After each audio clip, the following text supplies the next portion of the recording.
Good morning student.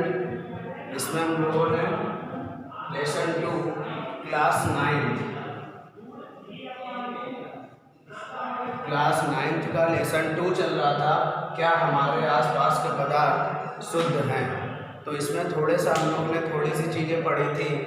क्या क्या पढ़ी थी जल्दी से देख लेते हैं।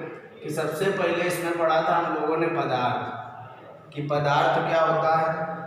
पदार्थ के बाद इसमें हम लोगों ने पढ़ा था शुद्ध पदार्थ, कि शुद्ध पदार्थ क्या होते हैं।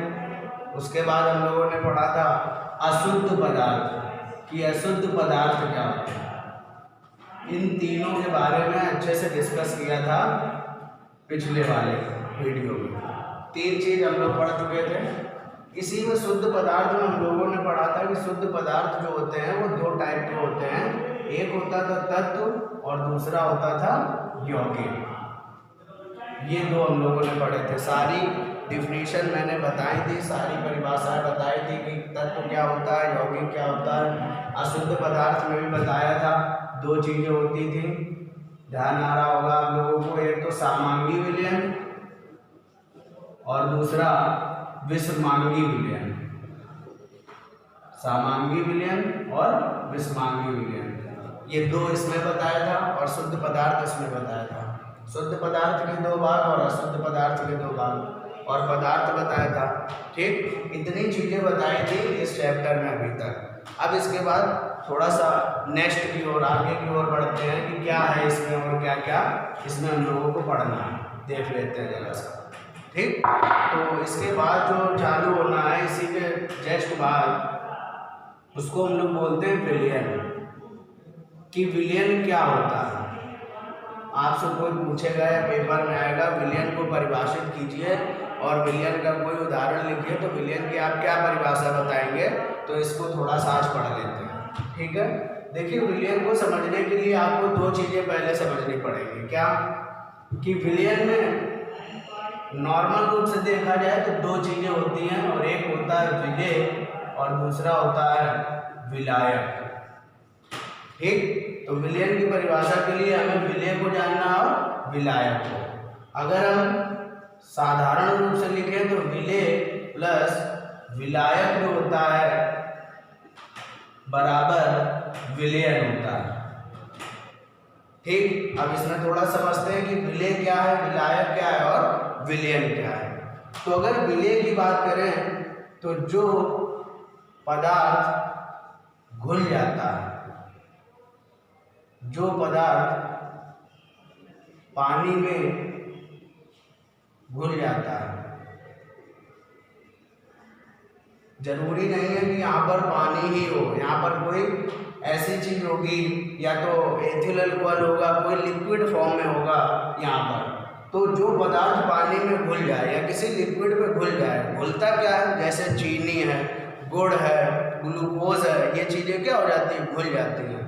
तो जो चीज़ पानी में घुल जाती है उसको हम लोग क्या कहते हैं, विलेय।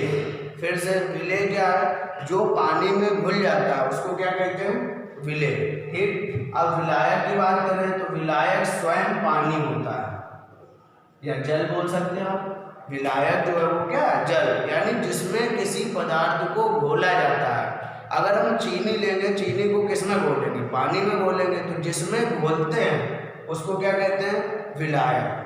चीनी, अगर चीनी की बात करें तो चीनी घुल जाती है ना, जो चीज़ घुल जाती है, जो चीज़ घुलती है उसको क्या कहते हैं, विलेय। और जिसमें घोला जाता है, किसमें घोला जाता है, जल में, तो उसको क्या कहते हैं, विलायक। और दोनों का जो मिक्सचर बनता है उसी को हम लोग क्या बोलते हैं, विलयन। समझ में आ रहा होगा कि जो पदार्थ पानी में घुल जाता है उसे विलेय कहते हैं, और जिसमें घोला जाता है, किसमें घोला जाता है, पानी में घोला जाता है, तो उसको हम लोग क्या बोलते हैं, विलायक। और इन दोनों को मिलकर जो बनता है उसी को हम लोग क्या बोलते हैं, विलयन। समझ पा रहे होंगे।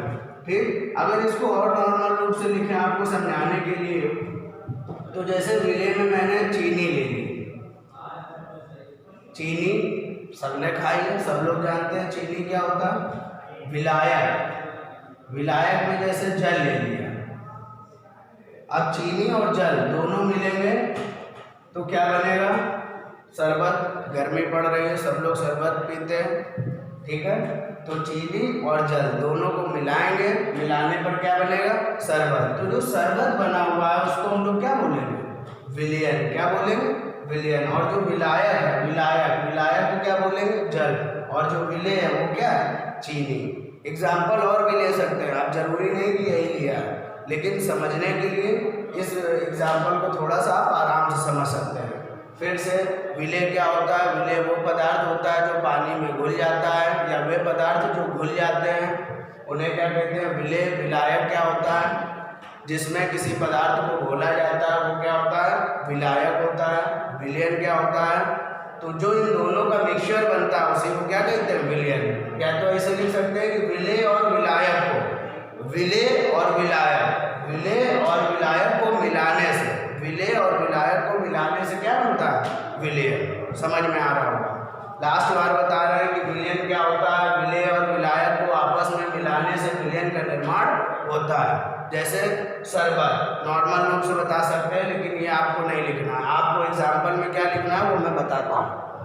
एग्जाम्पल में आप लिखेंगे, जैसे विलयन की परिभाषा याद हो गई होगी, तो विलयन की परिभाषा के बाद हम लोग एग्जाम्पल अगर लिखना चाहेंगे, एग्जाम्पल अगर लिखेंगे तो उसको लिखेंगे चीनी प्लस चीनी और पानी का विलयन, या नमक और पानी का विलयन, ये आप लिख सकते हैं एग्जाम्पल में। तो हम लोग ने विलयन पढ़ लिया, विलयन क्या होता है, विलय क्या होता है, विलायक, तीनों चीज जान गए। एग्जाम्पल में आप ये लिख देंगे, ठीक है। यहाँ तक समझ में आया होगा। अब थोड़ा सा ये देख लेते हैं कि जो विलयन होता है वो विलयन कैसे होता है, कितने प्रकार का होता है, या कैसे देख सकते हैं उसको कि ये विलयन सांद्र है कि तनु है। थोड़ा सा एक चीज समझ लेते हैं कि अगर कहीं पर सांद्र शब्द लगा होगा, सांद्र, तो सांद्र का मतलब होगा गाढ़ा। सांद्र का मतलब क्या होगा? गाढ़ा। अगर कहीं पर तनु आपको लिखा मिलता है, क्या लिखा मिलेगा? तनु, तो आप जान जाना वो चीज क्या है? पतला। अब सांद्र और तनु में कैसे डिफरेंस होगा? तो सांद्र जो होगा वो कैसा होता है? गाढ़ा। और तनु कैसा होता है? पतला। जैसे कहीं पर लिखा हुआ है, मान लीजिए फॉर एग्जांपल, आप नॉर्मल ऐसे समझ लीजिए, अगर शहद है एक गिलास में और एक गिलास में पानी है, तो सांद्र कौन सा होगा? सांद्र मतलब गाढ़ा। तो एक गिलास में शहद है और दूसरे में पानी है, तो सांद्र कौन होगा? सांद्र नॉर्मल सी बात है, सांद्र कौन होगा? शहद होगा, क्योंकि शहद गाढ़ा होता है तो इसलिए वो सांद्र होगा ज़्यादा, और पानी जो होता है वो पतला होता है। ठीक है, समझ पा रहे होंगे।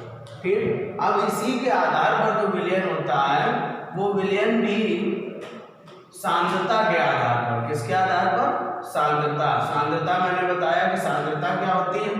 गाढ़ापन। ठीक, तो सांद्रता के आधार पर जो विलयन होता है, सांद्रता के आधार पर विलयन जो होता है वो दो प्रकार का होता है, एक तनु विलयन, तनु विलयन, और एक होता है सांद्र विलयन। कैसा होता है? सांद्र विलयन। ठीक है, दिख रहा होगा प्रॉपर। एक होता है तनु विलयन और दूसरा सांद्र विलयन। अब तनु विलयन समझ लेते हैं। जहां पर भी विलयन लिखा होगा तो आप जान जाएंगे कि दो चीजें हैं पक्का, पहली विलय और दूसरा विलायक। इतनी बात तो आपको पता है। ठीक, अब तनु लग गया है, तो तनु का मतलब क्या है? तनु का मतलब ये है कि पतला विलयन होगा वो। ठीक है, यानी उसमें सांद्रता बहुत कम होगी। ये ध्यान रखें, जब भी तनु विलयन की बात होगी, जब भी तनु विलयन की बात होगी तो तनु विलयन में विलायक की मात्रा जो होगी वो क्या होगी?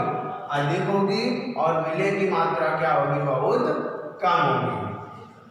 ठीक, तो तनु विलयन क्या होता है? जिसमें विलायक की मात्रा अधिक और विलय की मात्रा कम होती है, ऐसे विलयन को तनु विलयन कहते हैं। समझ पा रहे होंगे, नॉर्मल सी बात है। आप क्या करिए कि एक बाल्टी में पानी ले लीजिए और उसमें क्या करिए 2 चम्मच चीनी मिलाइए और मिक्स कर दीजिए, तो जो विलयन बनेगा वो एकदम पतला विलयन होगा।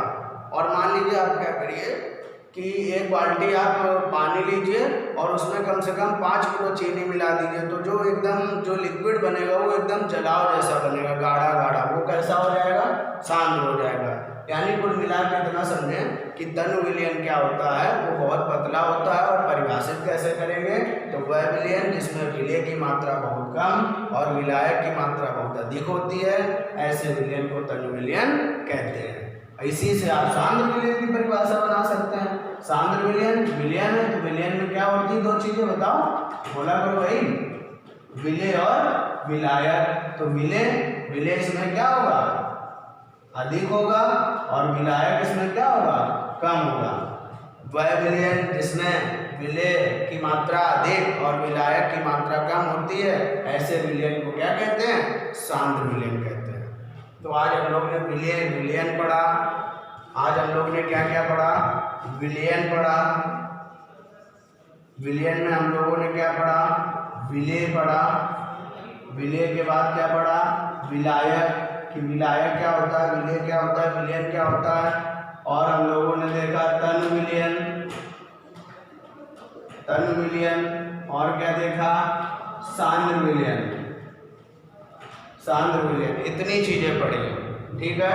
तो उम्मीद करते हैं ये सब समझ में आया होगा, ठीक। और इसके नेक्स्ट पार्ट अगले दिन बताते हैं, जो भी आगे के टॉपिक है उसको बताया जाएगा, ठीक है। बाकी आज के लिए इतना है।